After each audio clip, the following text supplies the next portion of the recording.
Hi guys, welcome to the gun shop, and today we're going to be looking at this. This is the BSA 500, made for BSA by SKB.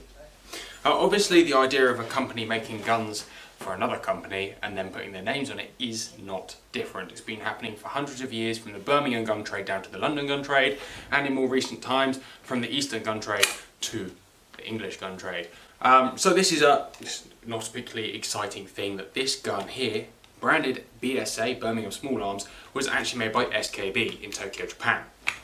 So, SKB 500 essentially is what this is, but branded BSA. The difference really being between the SKB model and the BSA model is that the BSA model has a much plainer engraving on the action. You have just some light border scroll work and something around the hinge block pins there.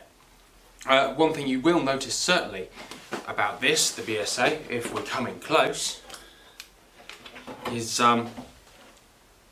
here, the raised fences around the action.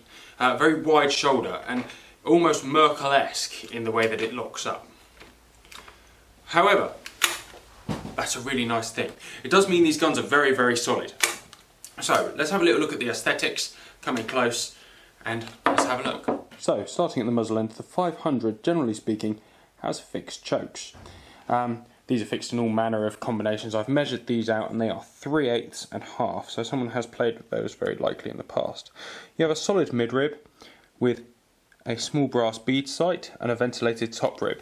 The top rib is a parallel 8mm rib on this particular one. Moving on to the fore end, it has a semi-beaver tail fore end. We could just call it a beaver tail fore end because it is indeed quite chunky. With checkering just on the bottom there, that actually is quite a nice thing to hold.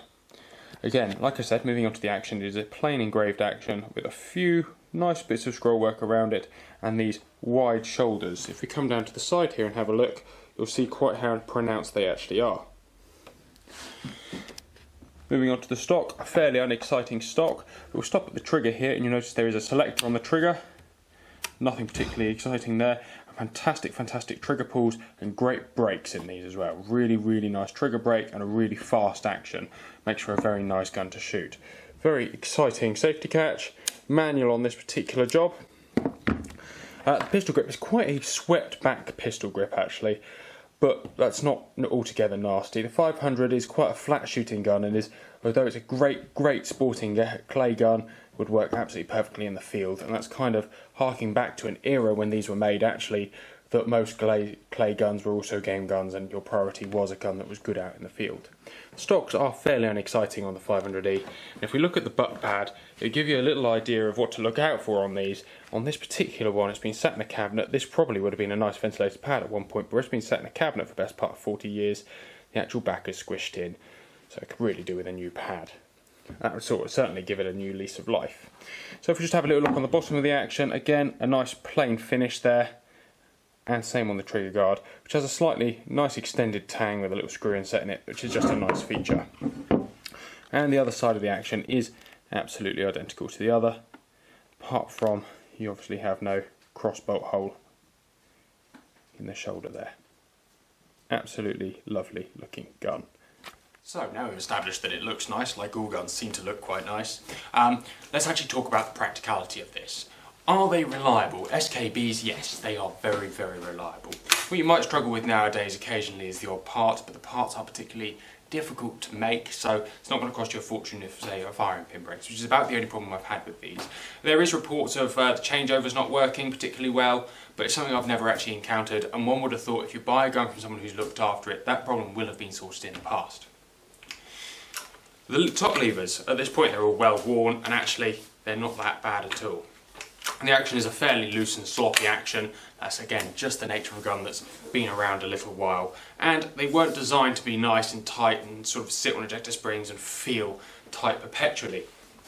The checkering is very pleasant, and actually the way that it mounts is fairly pleasant. The grip is a bit small for my hand, a bit short perhaps. Say you can see my bottom finger slipping off the bottom there. However, it's just a very pleasant gun to shoot. In fact, I'd love it as a skeet gun. Balance wise, I mean, you couldn't really ask for more than that. A touch on the front end, but really, oh, it's as good as damn it. balanced as you like, which is what makes these guns absolutely great. So I've had one of these in the past, but I had a skeet version with skeet and skeet in it, and I tried to use it for pigeon shooting in my younger days, and I must admit it was one of the worst guns I've ever had for pigeon shooting.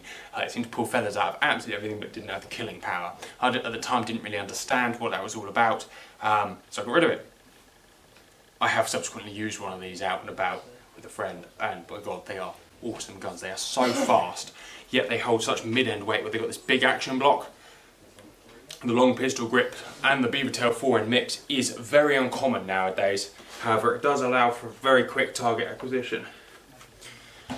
Like I said before, they are very flat shooting, so the actual stock dimensions are very low. This really only works for more of an open shooting style. If you want to get too aggressive with it, you'll find most of the people this will be too low for you and you'll need to put a comb razor on there. Like I said, butt pads, we can rip that off and put a new one on. That's really not a big deal. These sort of things are very, very easy to replace, and as long as the actual action is solid, that is about right. So, BSA SKB 500.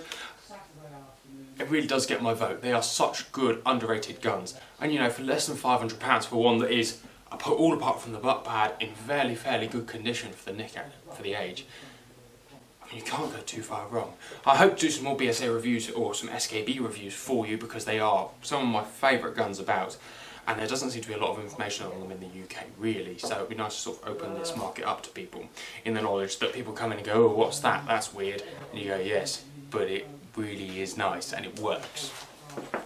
If you don't believe me, go try one, see what you think, go and shoot one, get your hands on one. I say it's such an odd combination now, such an unfashionable gun, but you know, it performs, and they really do perform, and that's really what I've said. They're not absolutely stunning, they're a very practical gun with a very unusual combination between the big heavy action, big heavy 4-end, the lightweight barrels, the sort of very slimline stock with a very low comb.